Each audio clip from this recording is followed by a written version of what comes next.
Domergue Corp currently has an EPS of $3.76, and the benchmark price to equity for the company is 21.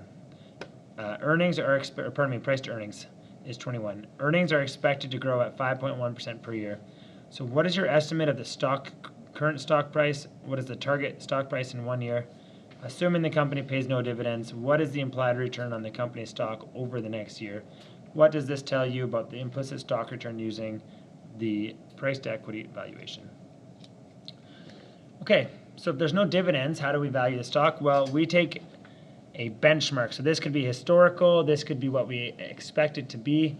So basically, if they have earnings per share of 3.76, and over the years we've always seen their earnings per share match a certain benchmark, depending on the industry, the history, could be a number of things, we would end up with 21 times that. So what is the current estimate of the price? Well, we would just take the price at today's time, take our benchmark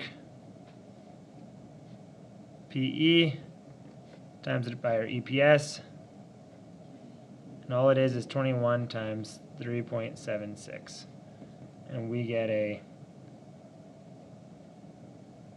$78.96 value.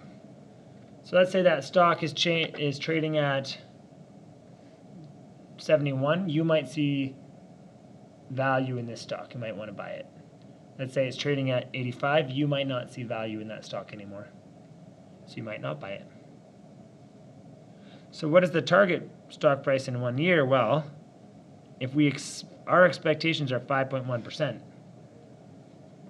So if we don't get our expectations of 5.1%,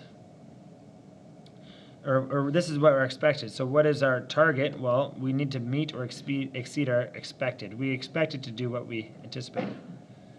So all it really is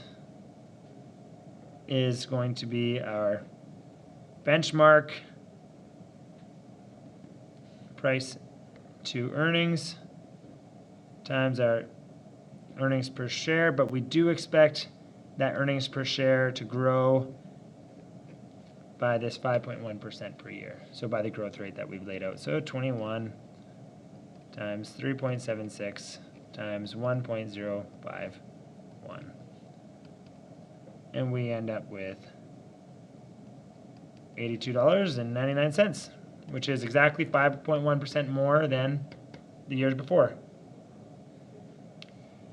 And then finally, what do we expect? If there's no dividends, so there's no other way to value this company, what do we expect the implied return on the company stock? Well, it's going to be what our expected growth is. It's just going to simply be 5.1%.